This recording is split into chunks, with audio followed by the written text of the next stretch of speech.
This week we're going to be joined by Andy Tuxford, our head of SEO here at Exposure Ninja. Hi Andy, how you doing? Hi, I'm doing good, thanks Dale. Andy, what's your relationship to marketing? So I've been head of SEO with Exposure Ninja. So I've been working in SEO for must be about 8-9 years now, somewhere around that sort of region. Before that, bounced around a few various roles in some of the UK's larger companies. Worked for a university, worked for Boots for a while, all generally marketing-related roles. So talking going back 20 years now, so quite a while. But directly in digital marketing, about 8-9 years now with Exposure Ninja. Incredible. You've done some fantastic SEO work during that time and been part of some of our biggest campaigns as well. So it's great to have you back on once again. We're going to go around the headlines. You tell me your headline and then we'll choose which one goes first. The best one will turn into tasks that marketing managers and business owners can complete today. So, Tim, what's your headline for this week? Google is testing SGE in the UK and considering apparently charging for some of its search products, which would be brand new. Jess, what's your headline for this week? My headline for today is HubSpot relaunches its CMS as the AI-filled content hub. I feel like these two subjects may be connected. And Andy, what's your headline for this week? So my headline is we've just finished one of the largest algorithm updates from Google in quite some time. So pretty much the entirety of March was pretty much an algorithm update rolling out from Google. So talking about what they've been doing with that. Okay. I imagine not just myself, many of the people watching, listening will be thinking, oh God, what did I do? What am I impacted? I don't know. Okay, Andy, we're going to have to start with your story first. Okay, yeah, so good jump. So, so like I say, March has been pretty much the entirety of March was an algorithm update rolling out. I'd say it's one of the biggest ones because normally Google takes 2 weeks. They have a 2-week window, they roll everything out. This was 4 weeks. Like I say, almost all of March. So the biggest one I can remember, certainly. I can't remember one taking longer than 2 weeks and changing quite a bit. So some quite interesting things coming out of it. So where to start with? There's loads of little bits sort of coming out of it, as there often is with algorithm updates. So I think actually we could start, at the beginning. So Google's, I think they set the scene before they even rolled it out, if you were sort of paying attention to what they were putting out there. Quite interesting thing that I noticed in terms of the language they were using, talking about the algorithm update when it comes out. This was in their blog before it came out announcing that it was going to happen. They almost always talk about positive aspects of the algorithm update, rewarding good content, rewarding valuable content, looking for rewarding the good sites. This one, they flipped that. They were talking about negatives. So to use their exact wording that they used is, this update involves refining some of our core ranking systems to help us better understand if web pages are unhelpful, have a poor user experience, or feel like they were created for search engines instead of people. So there's always positives and negatives from any algorithm update. There always is. We know there is. But Google almost always focuses on the positive. So I think this speaks a lot to their mindset going into the algorithm update. It wasn't to find the good content and reward that. It was to clear out the bad. It very much to me feels like they were clearing house a bit to get ready for a big change, and we all know what big change is on the horizon. So it very much feels like they were looking at clearing house to try and just shift that out and get rid of some of the poorer content to make way for SGE. Okay. I imagine that some people listening now may not really be aware of what this bit over the horizon is. I have to explain a little bit about what this SGE thing is. Yes, so SGE, Search Generative Experience, a new element of search coming in, probably the biggest change to organic search ever. So I can't think of a larger one, at least not a more visible one, because it literally changes the way search looks. If you've not seen it at the moment, it's only available in the US. They've started testing it, released it to the wild, as it were, with their testing. Previously, it was only available through Google Labs. And for a lot of searchers, about 80% of searchers through it, when you put your search in, you get this big box that opens up at the top of your search, which takes pretty much the whole page, which has an AI snippet in. So it pulls content from all around the web and gives you an AI generated overview of whatever you've searched for to give you a bit of an insight. If you're familiar with featured snippets that have been around on search for a while, the box that has a bit more in it than the normal results usually takes a snippet off the page. Similar to that, but bigger and better. Interesting. Well, we're going to come back to SG in just a little while with Tim's story. I want to dig in a little bit more into what you said about clearing the decks. What do you mean by that? What do you think they mean in terms of clearing the decks? Is it that they just want to start afresh and have like only good content, or they're really dead against having any AI content spoiling the SERP? So what is the intent beyond like preparing for SGE? Yes, I think they've been doing it to clear out the poor content. So for SGE, because it's AI, it's reading the search results, it's choosing some, usually between 3 or 5 different results that it thinks are very relevant to what you're searching for, and it's combining them together and then giving you an AI generated overview. In order for that overview to be useful for users, it's got to be accurate. It's got to have good content in it. So I think they're using this to clear out some of the rubbish, and we've all come across it, the keyword stuff rubbish that people are just using. It adds no value to the user. It's just very clearly been built to try and rank for a keyword, and that's it. They don't care. They're not adding value. It's trying to shift that out of the search results and bring the search results back so it only has useful content for users, because that's what SGE needs. It needs that useful content to pull from to provide its summaries. So from what we've been seeing in terms of the outputs of this, it very much looks like it's clearing all that out. And Google's own statement, they're getting rid of content that is built for search engine rather than people, and the poor content that's not really adding anything, they're clearing that out. One of the areas on the flip side of that where we've seen real big gains on a lot of sites is where they're adding data to the conversation. So where sites are creating their own data points, we've seen some really big gains. They're the ones that have gained out of this. They're the ones that have won this algorithm update as such. They're the people that are adding data to the conversation, to the topic. And when you think about it, that's like gold dust for AI. It's adding data points for it to pull from. That's what AI lives and dies on. So it's rewarding that. Those are the ones that have won. Whereas the sites that are just regurgitating things that other people have said a million times before and just wording it slightly differently, they're the ones that have lost out. They're the ones that have dropped and in some cases been removed from search results.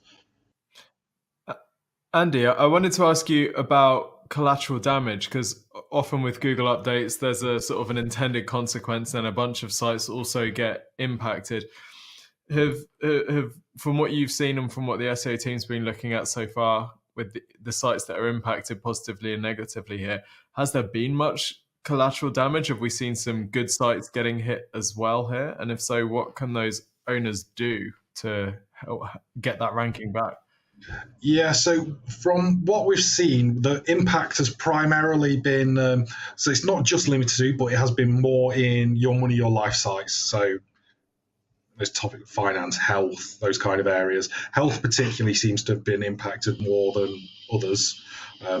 Obviously, you've got to be quite accurate with what you're saying around health, and it's an area that needs a lot of expertise and informational content. So sites that rely heavily on blogs and blog traffic and bringing in traffic through that way seem to have been impacted more, whereas the more commercial type content pages seems to have done better, at least through the obviously it's not a definitive list, but through the one where we have actual data and we can see it, the actual data seems to be there. And like I said a moment ago, sites creating data, so adding to the topic, creating their own information that adds to it, they've really done well. That's interesting, because SG certainly seems to be much more willing to answer health-related questions than it does financial. So interesting there that maybe there's a bit more of a careful filter on the health sites. That would certainly back up your theory that this is clearing the decks ready for SG's wider rollout. Yeah, so one area that we've seen probably the biggest impact, and this is more anecdotal, don't have loads of data on it, but it's through people that I know in the industry. It's only limited to 2 sites, so it's not a massive sample pool, but it is those 2 sites being completely affected that they're told about. So we've had sites completely removed from the SERPs, so completely removed, but not through a penalty. So it's not through a manual action. It's not through a quality race guide. It's algorithmically, they've just been completely removed. Not lost their rankings, removed. So they are no longer in Google's index, those sites. They've been completely taken out, which is the first time I've ever heard of that happening algorithmically. But interestingly, like I say, it's not a huge sample size, so it might be interesting. Both of those sites use 100% AI generated content. They're not using AI as a tool. They're not using it to help writers. They've literally just, got an AI tool and just gone, write a page on this, and then just copied it straight over. They've gone. So they've been completely removed. I believe that's down to, poor use of AI. It's not adding anything. It's not adding anything to the conversation. It's just regurgitating somebody else's information. So why would Google want your information when it can get the original sources that AI is used anyway? So they've completely been removed. So potentially a warning for the overuse of AI in on websites. I don't think they're penalising the use of AI specifically. I think it's more that they're not adding anything. They've just literally regurgitated somebody else's content with slightly different wording, so it's not adding value. Google specifically have said in the past they don't penalise content for using AI. So I believe them when they say that. It's just I think it's more if you're not careful with it, you just use ChatGPT and just throw a topic in there and go, write me content on that. It's not going to add anything to it. It's not going to give any useful insights, add any value. It's just regurgitating somebody else's work. So that's not adding value. So that's where I think it's being cleaned up and removed. Yeah, there seems to be a lot of pure content affiliate sites in various niche topics where they've been relying heavily on AI that have seen a similar thing where traffic goes, in some cases, to actual zero, which is, like you say, in the days of Panda and Penguin, you normally see that you get like a 10-page penalty or something like that. You could see you could see literally the rankings go from position 3 to position 103 or something like that. But to have an algorithmic penalty which removes you from the index is just extraordinary. That is wild. Do you think there's any way of recovering that, or do you think that's going to be permanent? Start working on that content. There's going to be a lot of it to get through. Start working on that content, improve that content. You've got to add value. I mean, Google's not been shy about telling us what we need to do for years. You've got to add value for your users. You've got to add to the conversation, not just regurgitate somebody else's. So, they need to be getting on that content, getting writing. Just today, I was looking at a video of somebody who works in the affiliate space and has built lots of websites and doing rank and rent, where you build a website for, I don't know, locksmith near you, and then they pick up the leads and they sell them to whoever will buy them. They do a lot of that. Even they're a link vendor as well. They sell backlinks and just the kind of stuff that you should never have targeted to your website anyway. And they've got one of their websites that is mostly affiliate content. They had a manual action this March, in the last couple of weeks. They've processed the manual action and asked for a reconsideration after removing, I kid you not, 1,000 AI written pieces of content. They've got 10 pieces of human written content left. They've resubmitted it. The reply was that it's still, I was trying to find the words just now, but the response from Google was nonsense, gibberish content. And I looked at the content, it was showing the content, they put it through this system that said 0.5% chance that this is GPT or something else.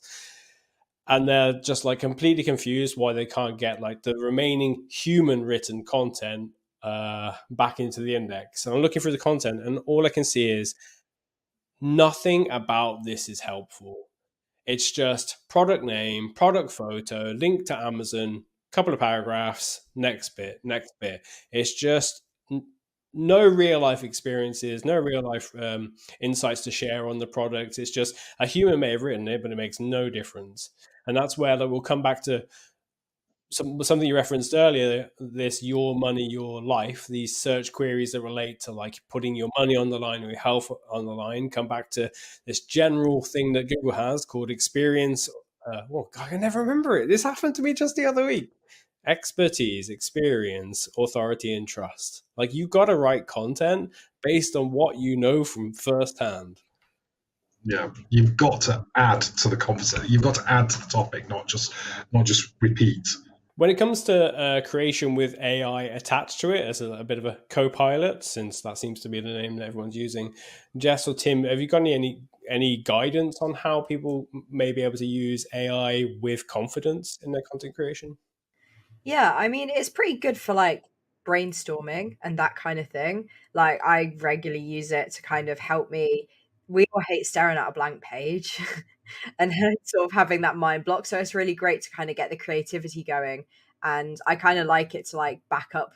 It almost feels like if I've written something or I've done an outline for a blog or a website page, it kind of reinforces to me, okay, I've covered everything. Like, sometimes I'll put my outline into an AI and say, is there anything I missed here?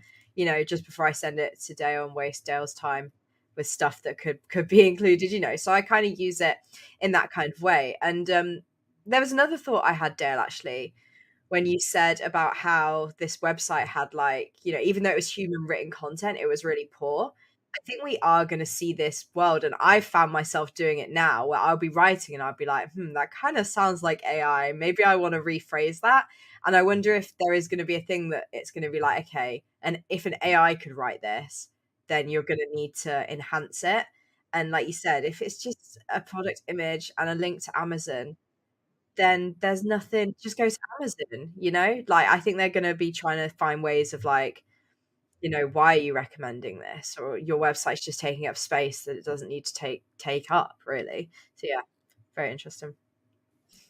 I want to come back to a point that Andy was making earlier about data. And Tim, you, in all of your SG testing and observations from running with it for close to a year now, it's been about the importance of data. Is there any kind of more recent insights you can share on how companies may be able to use it or gather it? Because I imagine some marketing managers or business owners don't know where to start.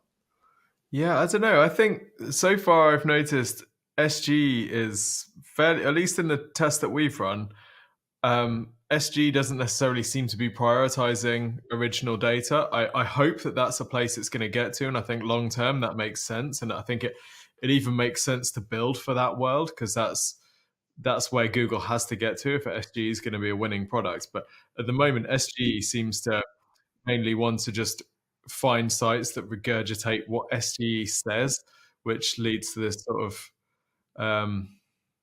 I don't know, human centipede is a disgusting analogy, but like a content centipede, where you have this thing, sorry, you might want to bleep that.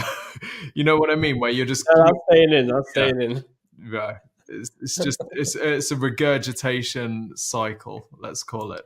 An Ouroboros, which is like a dragon that bites its own tail. There you go. That's nice. An Ouroboros, there you go. Yeah. And I think that's one of the challenges with SG, is they need to get it to a point where it can surface more useful and original information than a regular search result would, or featured snippets would, for example. Yeah, I think it's... I think it's tricky because they've got to balance between, like you say, Tim, surfacing that new information versus how valid is that new information. Obviously, if it's new information, especially if it's maybe going off on a bit of a tangent to what maybe the general accepted rule is, whatever in that niche is, adding to it can be, it poses a problem for Google into how does it work out what's true and what is opinion and what is just somebody making stuff up. So it's got to get that balance, which I think is going to be tricky for them. Well, and you're right, and I think this comes down to the core of how SG actually works, because Google's position is SG writes the answer, and it then looks for websites which corroborate the parts of that answer. So the implication is there that the LLM is the source of the truth, and then these websites just happen to say the same things. I don't think that's what any of us actually believe. That's not what any of us believe this thing is working, I don't think. And you look at any of the other major sort of AI search products, and that sort of run a web search and then summarize the top ranking answers, and that's how they work. In which case, the reliability, I guess, comes from the fact that these websites are ranking in the first place, so we can therefore trust them to be real. But that relies on the existing authority mechanisms like backlinks and topical authority and the number of citations and all these types of things, the EAT on the page. So you end up just basically with existing SEO, and then the SGE is just a rewriting mechanism, which I think poses all sorts of copyright and various issues, which I would assume is why Google hasn't presented it as being that.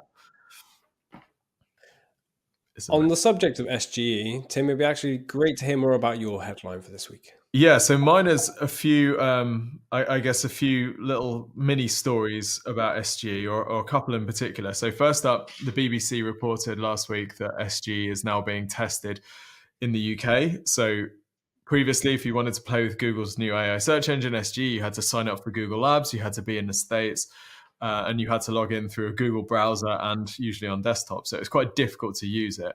But then they've started rolling it out. They started rolling it out on mobile. They've started rolling it out on non-Google browsers. They've started rolling it out now in the UK to logged in users.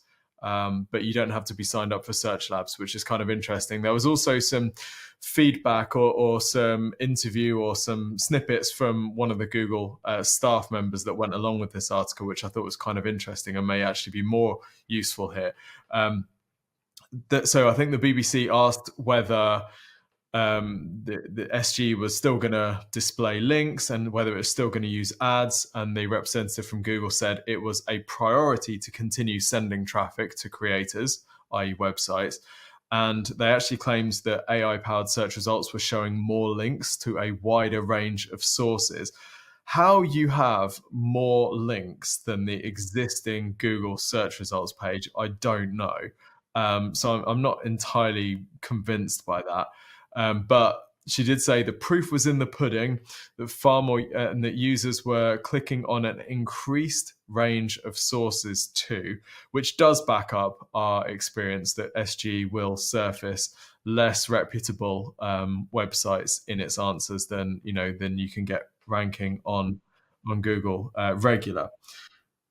There was another story around the same sort of time from the Washington Post called "I Tried the New Google, Its Answers Are Worse," which was basically a scathing review of SGE, focusing on the misinformation that you can still get in the answers and some lower authority sites being referenced. One of the interesting trends, though, I think with all of this SGE news, is I've been curious to see how people's perception of Google has been changing as they've been playing with this AI, these AI tools. And I know that we don't want to trust internet comments to be like an accurate barometer of society or anything like that, but 218 comments on the BBC article about Google potentially releasing SG in the UK. How many do we think had any positive intent towards Google at all? Any positive sentiment? What do we think? News website comments. It's got to be yeah. Well, maybe one, and it was the author. Yeah, that's right sort of ballpark. Yeah, I counted 2 or 3. Overall, the sentiment was that Google's research results have been worsening in quality, and it was people saying, I'm going to use this, I'm going to use this, I don't trust AI, I no longer trust Google, this sounds terrible, all that type of thing, which I thought was kind of interesting. Washington Post article, 300 comments.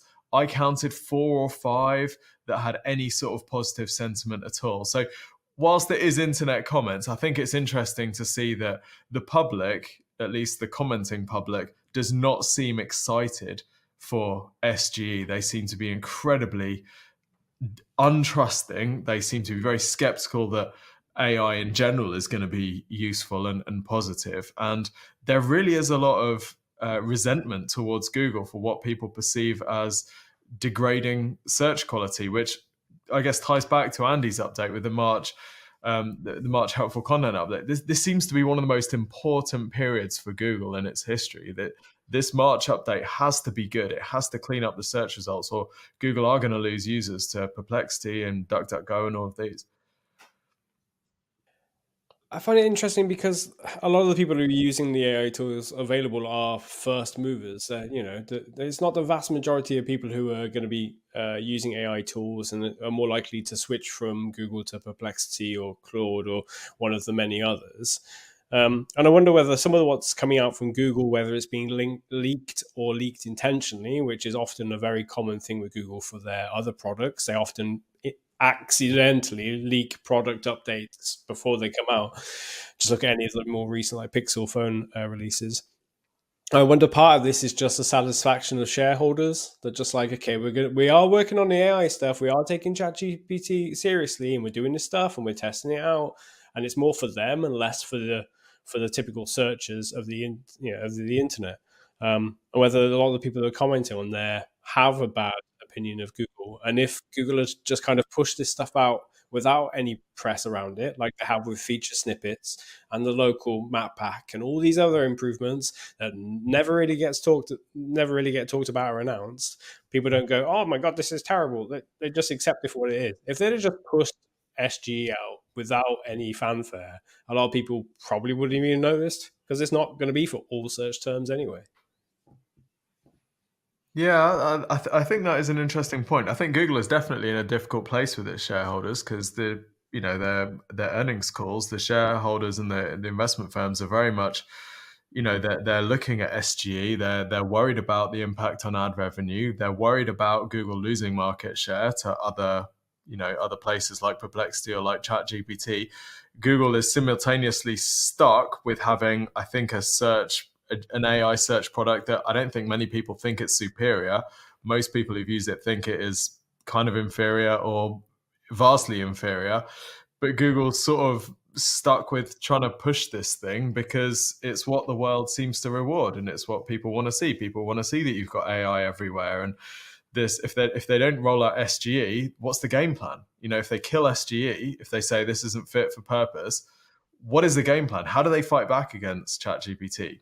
And whether they lose meaningful market share is kind of irrelevant, really, because shareholders will assume that Google is then absolutely doomed. So share price will go down and everyone's bonuses will be affected. So I don't know what the game plan is here. It's really weird and it feels a little bit late stage. But then fundamentally, I think we have to return to the fact that if you want to find something online, Google is more often than not the best place to go for it, right? We hold Google to a higher standard because we all use it so much, but featured snippets and weather listings and product listing ads, knowledge panel, maps, images, all of these things are genuinely useful to people on a daily basis. And you can say, yeah, DuckDuckGo, oh, it's so superior. Yeah, but if you want to find movie listings or you want to look for flights or you want to do any of these things or you want featured snippets, like how useful is DuckDuckGo compared to Google? Like if you did if someone if DuckDuckGo brought out a product that was like regular Google search today, people would be like, holy crap, that thing is amazing, right? I don't know. I think we hold Google to a higher standard. Fundamentally, it's a good product and it's still, I still think it's a market leader, but there is this sort of growing swell of discontent and I think fear inside Google about how they fight off these challenges. There's sort of a really interesting thing that I've noticed, which is like technology is getting to a point where tech companies are struggling to do that mind-blowing moment, and I think they're constantly chasing that. So for instance, like the iPhone, when the first iPhone came out, that was like a mind-blowing moment. And then there used to be those times when people would queue outside for new iPhones and it would be like, oh, I'm the first person to get it, and it's like iconic video, somebody's like, I've got the first one, and it just falls out of the box, smashes on the floor. But that doesn't happen anymore, and it's because people are going, oh, Apple isn't innovating, Samsung isn't innovating, but that it's because they've like almost perfected the thing, right? And then when they do try something different, like I think the Samsung Fold phones are just silly, but at least they're trying something new, like at least they're trying something different. Is it new when it's a resurrection from like 20 years ago? Yeah, that's true. But at least they're doing something a bit different and trying something new. And I think we are, like, when the original iPhone came out, maybe people were like, why would you need all that? That's ridiculous. And now it's like smartphones are like the staple, right? So I do wonder if a lot of that negative sentiment is coming from the same people who will moan that Google isn't innovating as well. And it's, I suppose, with innovation comes a bit of discomfort, and I wonder if that's kind of the phase that we're going through now. Really, that's just a thought. I think for the average person, there's no AI killer app yet. There's no AI use for the average person that adds to their life, that makes their life better. There's even in simple ways. There's no AI for the average person. It's not doing anything to them. They go, you know what? That makes my life so much better. It just helps me. So I think it's not there. So people are they're distrusting of it. They don't see the point in it because, well, what's it going to do? They hear a lot of negative. It gets a lot of negative press from people saying, "Oh, it's taking away jobs from various industries and niches and so on," and that's all they hear. And to them, it's taking away these jobs from various people, and it's not adding anything. They're not seeing where it is adding things because currently it's still in reasonably specialized roles where people are like, oh wow, this is amazing, makes my life so much easier, it's great. But for the average person, it's just not there yet. It's not really. Maybe SGE will change that. Maybe it'll launch, everybody will love it, and they'll be like, oh, AI is brilliant. Time will tell.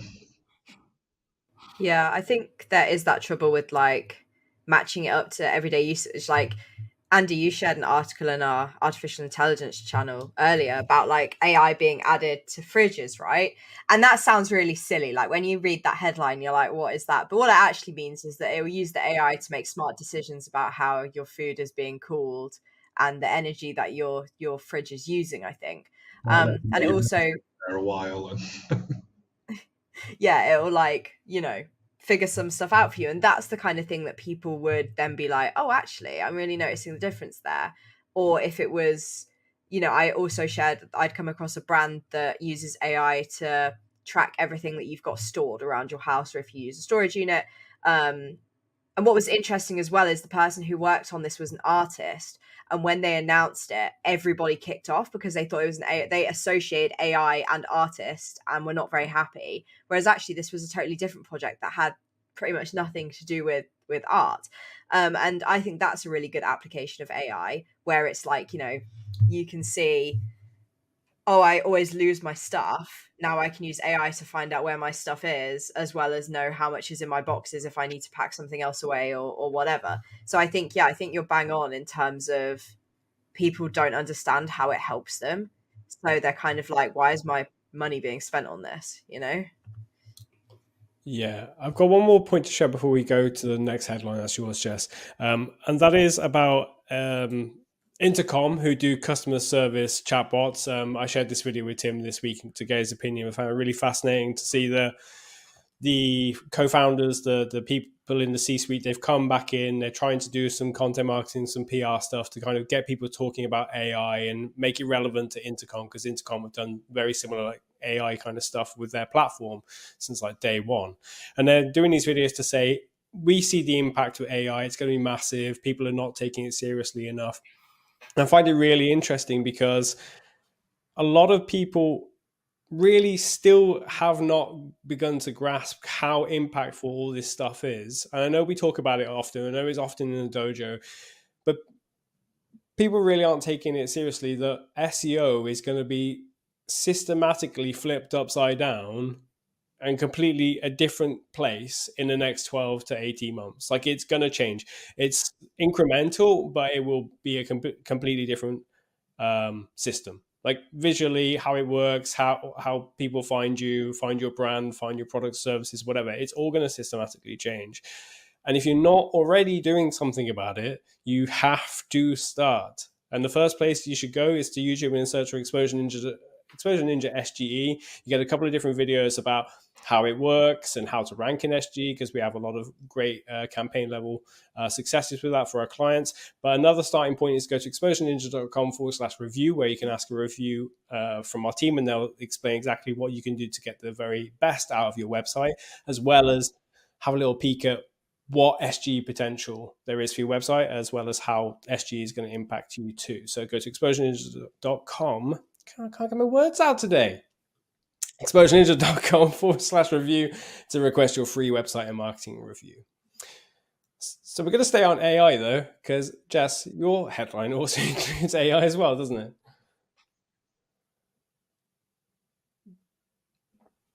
Jess. I was muted. Sorry. I said we tend to do this on this podcast where we all find our stories independently, but for some reason they all have like this little thread connecting them together. We've got this little explosion in your hive mind. It's quite good. But yes, my story is actually one that Dale shared with me, and it's all about HubSpot's basically they've relaunched their CMS as the content hub, which is, their content management system, which they use. I believe it's connected to websites and whatnot, so you can manage all your stuff in one place. And it's kind of good that we've come to my story last, because I think it connects in quite well with this.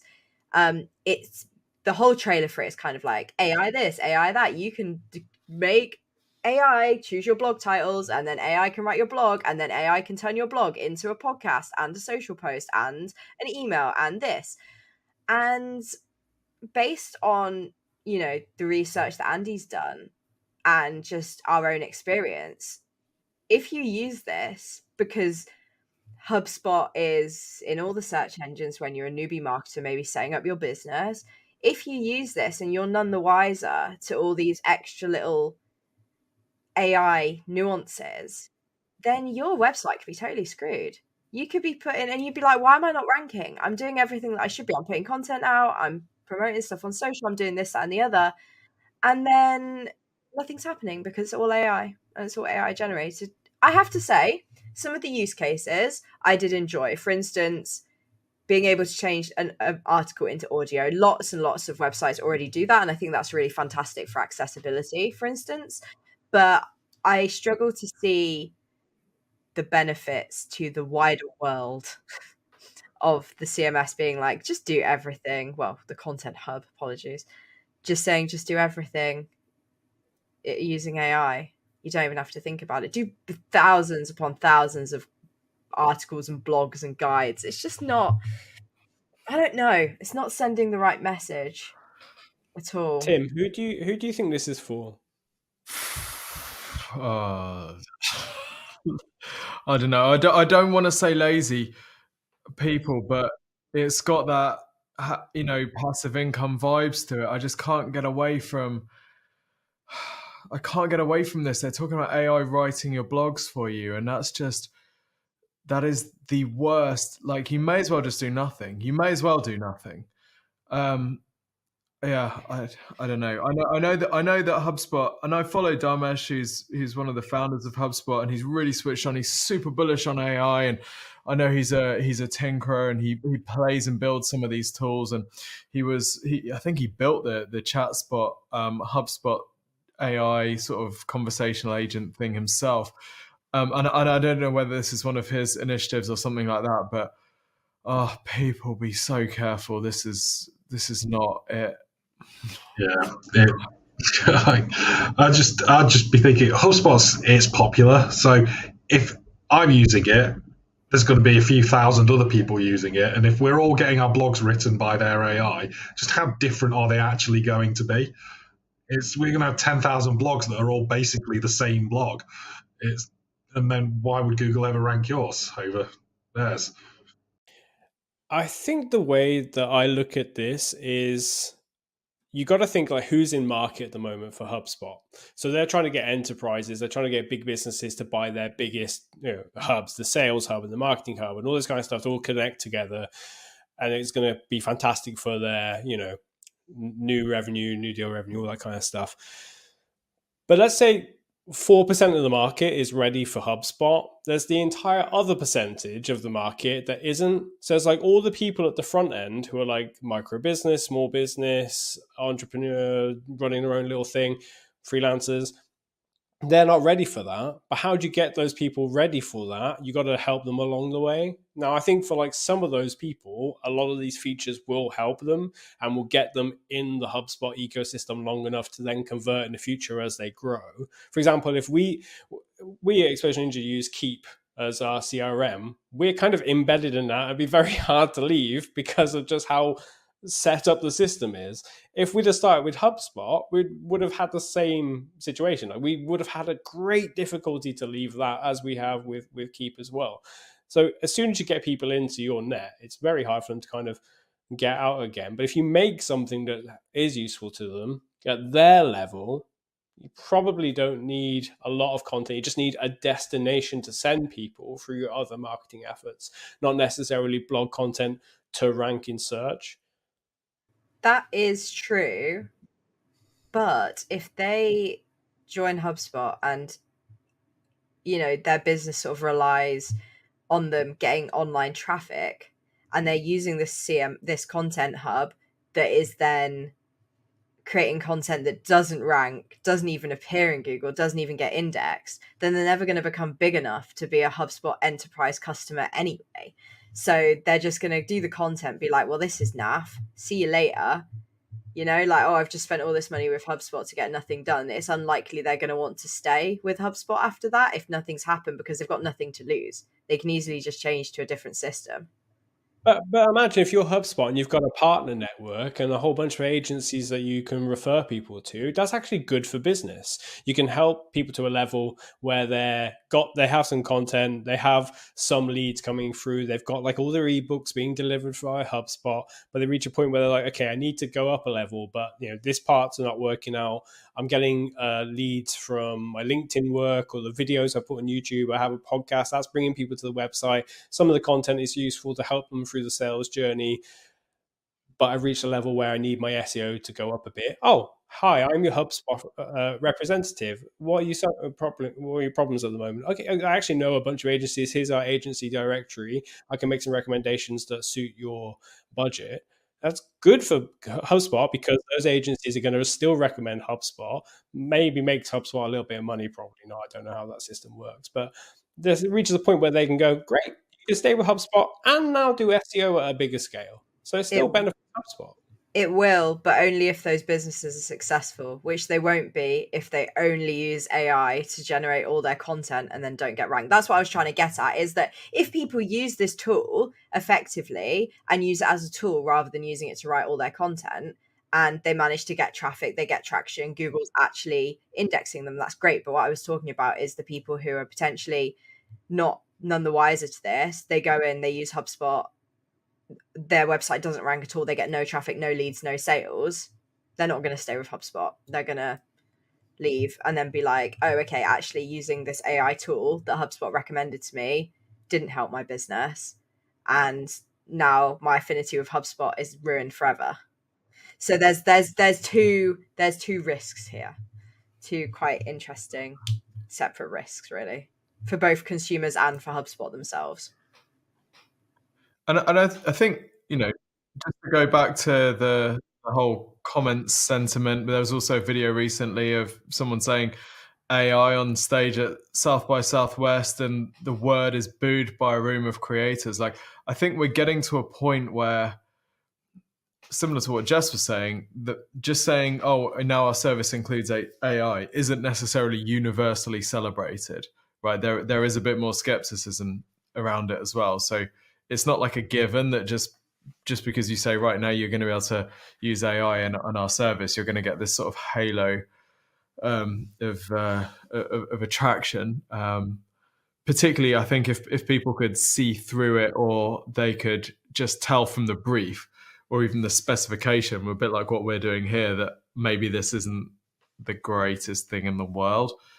So I think people have got to be careful. But I can see from your perspective, Dale, why it makes sense for them to just add it to their feature list. Then if someone's trying to choose between HubSpot and Salesforce, well, HubSpot's got AI, so great. Doesn't matter if no one ever uses it. Just an added benefit on their mental checklist, isn't it? Yeah, I think as well, one of the biggest things that puts people off when they're looking at creating a website, growing their website, at least in my experience, is the thought of having to create the content. They don't know where to start. That is probably the biggest area I find with clients. People, they're just, what do I do with the content? I know I need content. I have no idea what that should look like. So even just having that, just to say, well, we've got an AI that can do it for you. It's even if it's not that great, it kind of takes that that worry away from them. Oh, that'll deal with it. So that was my blocker. I don't know what to do with it. They've got, the machine will tell me. So yeah, great. Even if it ends up not being that great, it still gets them past that blocker. So it gets them moving, at least, even if not rocketing, at least starting going in the right direction. And it just goes to prove that there's no real substitution for human, like the human as a solution within all of this. You can create content using these software solutions. You still need a human to do the majority of the work and make it make sense. You can use Klaviyo or whatever else to do your email automation. It can't do it all for you, and I don't think it will ever totally be able to do it for you, even if AI improves at the same rate it is. You still need a human with expertise to do it all.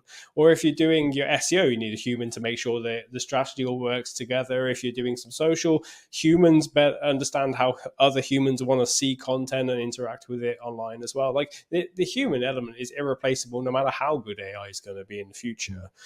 So yeah, I think it's good to have a platform like this available to people, but it doesn't take away the fact that you will either need someone on it within your team to take care of it and make it make sense and make it work, or you need a partner to help you along the way to help you reach your goals. Any further thoughts before we pick a headlines turn to tasks? I'm still bullish on the ability of AI to replace humans in a lot of these areas someday. And we're doing everything that we can to figure out if that day is today or in the future. Like we're testing and experimenting relentlessly on these types of things. But yeah, I do agree with your assessment that it's definitely a not yet. And if that point changes, we will, of course, let you know.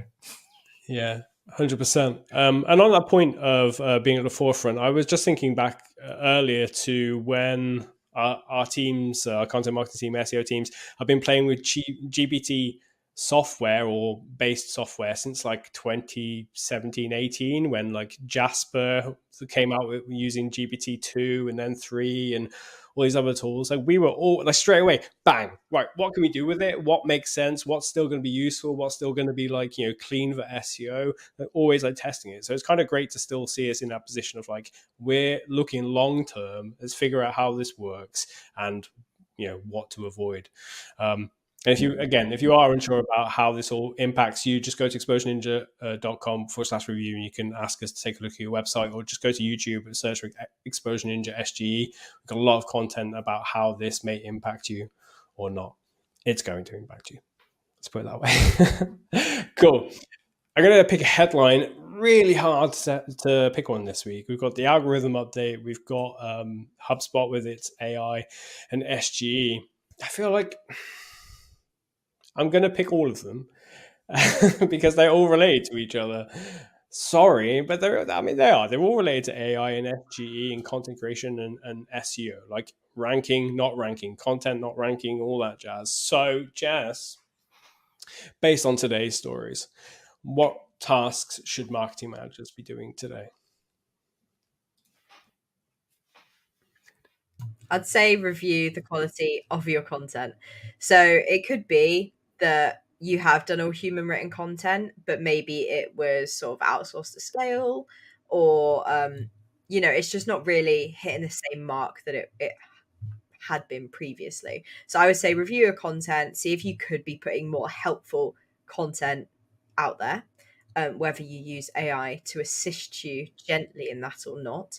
I also think obviously check your stats, see if you've been hit with any traffic drops. If you have, it could just be general volatility with search engines. But if it's huge, then maybe you are one of these websites where if you've got a little bit trigger happy with the AI, you're probably going to want to get untrigger happy with it. Basically. Tim, what tasks or which tasks do you think that business owners should take from this story and go work on today? I would, I guess it's like tempering the hype. So there was a comment I saw on LinkedIn, maybe to one of my posts. It was something along the lines of, "Oh, we stopped doing SEO like last year because of SGE and all this stuff coming." And I thought, you're making a really strange choice there, because you're saying that firstly, because there's going to be an AI search, that traditional SEO is not worthwhile. That is completely mad, right? Because that SG is still looking at the same search results. But secondly, you're making a decision about your today marketing on like extrapolated future possibilities. Like the best businesses run based on the numbers and what their data is telling them, not on like, oh yeah, but what if this happens? Wait, we should just stop digital marketing because this is going to change. Like that's just crazy, right? So I think it's just like looking at the data today and making your decisions based on that. But also all of these AI search engines are performing web searches. So SEO is exactly the same. So just be cool, people. Be cool.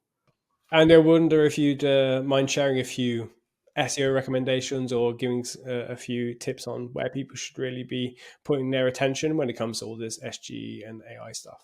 Okay, so Jess pretty much covered it. If you've been hit, you need to be looking at your content. You need to be evaluating your content. Particularly, I'd probably start with your informational content. If you're unsure where to start, it's worth, if you've got the data, if you're tracking those things, it's worth having a look and seeing, okay, which pages specifically are losing traffic. If you're not that into your data, you've not got all that, start with your informational content. That's where the majority of the impact we've seen has been. But yeah, start looking at your content and making sure you are adding to the topic. You're not just rehashing other people's points. You're adding your own take on it. You're adding new information to it. Make sure you've got to approach that content as it's got to be useful for users, not just targeted for a specific keyword. Does the user care what you're talking about, and what information do they need to help them make a decision, make whatever they need to do? Make sure you're covering that. And if possible, so looking, can you start creating your own data points? Can you use your industry knowledge, what's happening with your business to start creating your own data points? Can you identify, for example, regional trends? If you're national, you're all over the country. Can you start spotting regional trends? Can you start talking about those? That kind of information. And that's then adding to the conversation. Those points, search engines love them. So. Yeah, we used to say deserve to rank, didn't we? Like you have to deserve to rank, and I don't think that's going to change. Like, yeah, there's some hacks that you can do to get your SG, your content ranking on SG, but they're probably going to be short term. Like, fundamentally, the most defensible position is to deserve. If you want to compete, you got to deserve it. Love it. Well, Andy, thanks again for joining us for another episode of the Dojo. I hope you'll come back in the future, but maybe next time. Fingers crossed there won't be any algorithm updates to discuss. Hopefully. Well, thanks everyone for joining us for another episode of the Dojo. You can join us next week where we'll be joined by Danielle from our account management team to share a little bit more about what people are doing at the campaign level and perhaps a bit more than that. Thanks again to everyone and see you then. Bye. Yes.